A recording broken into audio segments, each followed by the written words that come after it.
এই বিড়ালের বাচ্চাটা কি বলে আগে শুনে নাও। আরে হেমন্ত বিশ্ব শর্মা তো ভাই দুর্দান্ত লোক ভাই, হেমন্ত বিশ্ব শর্মা দুর্দান্ত লোক ভাই। কি বলবো, আসামে হিজাব পরা বন্ধ করে দিয়েছে। মেয়ে মানুষ হিজাব পরে স্কুলে যেত, হিজাব পরে কলেজে যেত। হেমন্ত বিশ্ব শর্মা বলেছে এটা কলেজ, এটা ফ্যাশন শো দেখানোর জায়গা নয়, এটা কলেজ। আজকে মুসলমান মেয়েরা হিজাব করে স্কুলে যাবে, তো হিন্দুদের মেয়েরাও বলবে আমরা যে কোনো ড্রেস পরে যাব, খ্রিস্টান মেয়েরাও বলবে আমরা যে কোনো ড্রেস পরে স্কুলে যাব। ক্লিয়ার কথা। কেননা মুসলমান মেয়েরা যখন হিজাব পরে স্কুলে আসতে পারে, তারা যখন স্কুল ড্রেস মেনটেন করতে পারবে না, তবে আমরা কেন করব? হিন্দুদের মেয়েরাও বলবে আমরা যে কোনো ড্রেস পরে স্কুলে যাব, খ্রিস্টান মেয়েরাও বলবে আমরা যে কোনো ড্রেস পরে স্কুলে যাব।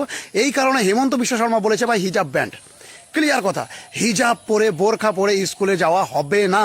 ক্লিয়ার কথা, হবে না। স্কুল হলো পড়াশোনা করার জায়গা, কোনো ফ্যাশন শো দেখানোর জায়গা নয়, কোনো ফ্যাশন শো দেখানোর জায়গা নয়। সোজাসুজি কথা, হিজাব ব্যান্ড ভাই আসামে। হেমন্ত বিশ্ব শর্মা কি করছে না করছে তোর দেখার কি? এক নম্বর কথা। দু নম্বর কথা হলো কলেজের যেগুলো স্টুডেন্ট থাকে তাদের কোনো ড্রেস থাকে না কলেজের। আমি কলেজের বলছি, তুইও কলেজের বলেছিস তাই বলছি। কলেজের কোনো ড্রেস থাকে না। তাই তুই হেজাবের কথা বলতে চাস না মুসলমানের কথা? টপিক তো হলো তোর মুসলমান নিয়ে কথা। আর যেখানেই দেখি তোর ভিডিও বানাস তুই মুসলমান, আর ওই বাসের ঝাড়ে বানাস। কেন বানাস? তুই কিন্তু পাক্কা মাল, তুই মাল হলি বাংলাদেশি মাল। তুই যতই টপর টপর কর, 500 টাকা খেয়ে 500 টাকা নিয়ে চটর পটর করে ভিডিও বানানো হয়, বেটা তুই যতই মানুষকে দেখানোর চেষ্টা কর যে আমি হিন্দুত্ববাদী, আমাদের ওখানে অনেক হিন্দু রয়েছে, তাদের ভাষা স্বাভাবিক ভাষা, তাদের নেচার স্বাভাবিক নেচার।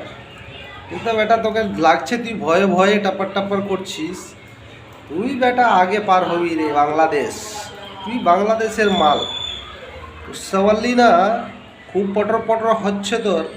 আর সব সময় হিন্দু মুসলমান নিয়ে কথা। হেজাব ব্যান্ড করে দিলেও ভালো, অসুবিধা নেই। আর অন্যান্য ড্রেস আছে, কিন্তু তোর বোনটাকে কি পড়াবি রে ভাই? তোর বোনটাকে আধা বডি পরিয়ে নাঙ্গা বের করে দিবি, লোকে তালি মারবে, দেখবে। তোরও দেখার ইচ্ছা আছে হয়তো, দেখবি। বোকা চোদা।